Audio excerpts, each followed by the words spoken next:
Assalamualaikum warahmatullahi wabarakatuh. Perkenalkan, nama saya Muhammad Faiz Iksanuddin dengan NPM 2404011016. Saya mahasiswa dari Prodi Komunikasi dan Penyiaran Islam, Fakultas Usuluddin Adab dan Dakwah, Universitas Islam Negeri Juraisiwo, Lampung.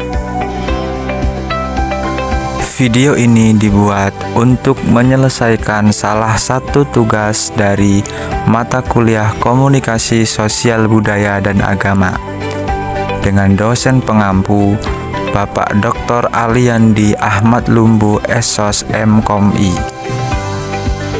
Video ini adalah video tugas pembelajaran tentang sosiologi komunikasi budaya yang akan saya jelaskan beberapa menit kemudian ke depan.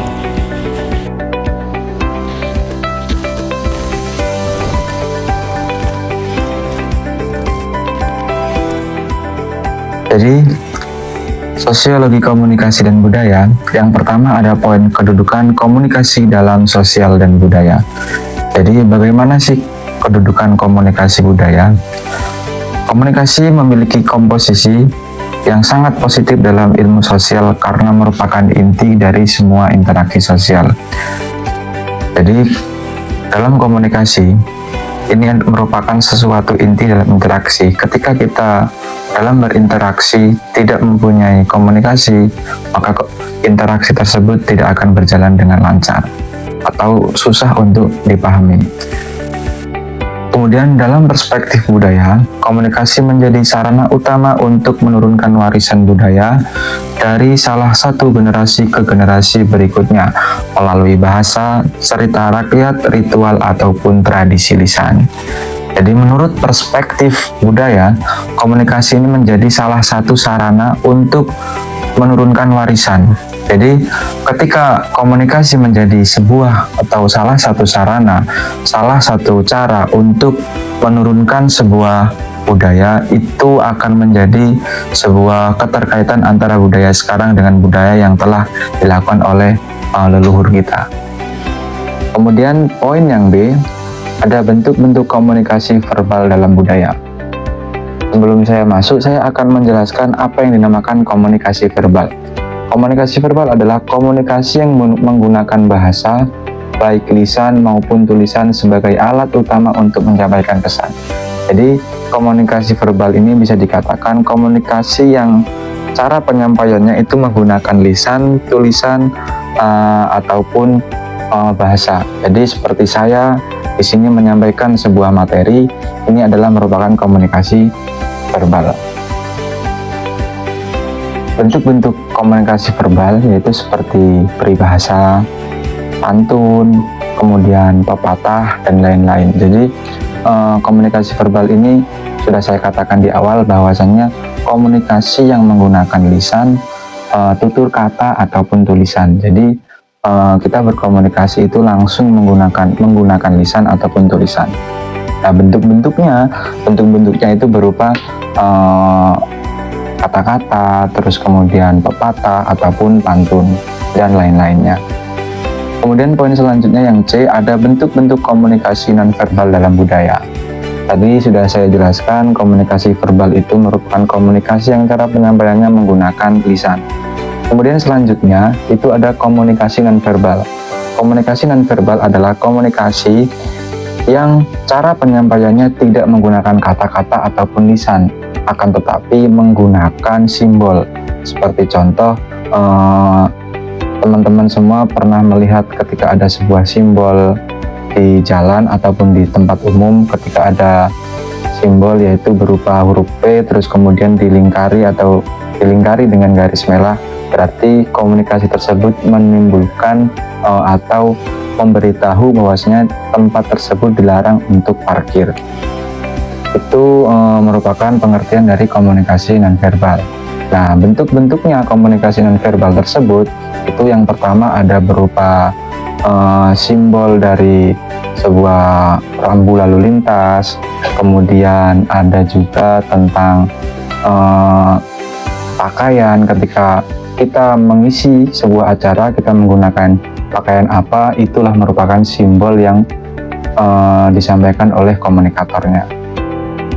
Kemudian untuk poin selanjutnya, karakteristik dan prinsip komunikasi antar budaya. Sebelumnya, komunikasi antar budaya itu adalah proses pertukaran pesan antara individu atau kelompok yang memiliki latar belakang budaya yang berbeda. Jadi, komunikasi antar budaya ini ketika ada dua orang ataupun satu orang dengan kelompok itu saling berkomunikasi, akan tetapi keduanya itu memiliki latar belakang budaya yang berbeda. Jadi misalkan antara budaya Jawa dengan budaya Lampung, budaya Sunda dengan budaya Lampung. Jadi pertukaran antara komunikan dengan komunikator itu dua kebudayaan yang saling berbeda. Kemudian dalam dunia yang semakin global, kemampuan berkomunikasi lintas budaya menjadi keterampilan penting agar interaksi sosial tetap harmonis dan produktif. Komunikasi antar budaya memiliki beberapa karakteristik. Jadi di sini ada beberapa karakteristik komunikasi antar budaya. Yang pertama yaitu melibatkan perbedaan sistem makna. Jadi ketika ada sesuatu yang hal yang berbeda, otomatis dua hal tersebut akan memiliki suatu makna yang berbeda. Nah, kemudian yang nomor dua yaitu bersifat simbolik. Nah, untuk dua komunikasi yang saling berbeda itu masing-masing budaya memiliki makna simbol masing-masing, memiliki makna tersendiri. Jadi meskipun keduanya itu berkomunikasi, pasti keduanya itu memiliki makna atau arti yang saling berbeda. Terus kemudian yang ketiga ada rentan terhadap kesalahpahaman, yaitu hambatan bahasa, stereotip, dan ekstroseptrisme sering menimbulkan konflik komunikasi. Jadi ini adalah hal yang sering kali terjadi, yaitu kesalahpahaman. Karena apa? Ketika dua budaya saling berbeda itu dijadikan satu, pasti akan adanya konflik atau adanya kesalahpahaman. Kemudian yang terakhir adalah menurut kesadaran budaya. Individu perlu memahami konteks sosial budaya lawan bicara agar komunikasi efektif. Jadi ketika kita berkomunikasi antar budaya lain, kita harus bisa juga memahami makna, harus bisa memahami arti apa yang dikatakan oleh komunikator tersebut, supaya tidak terjadi kesalahpahaman, supaya tidak terjadi hal-hal yang tidak diinginkan.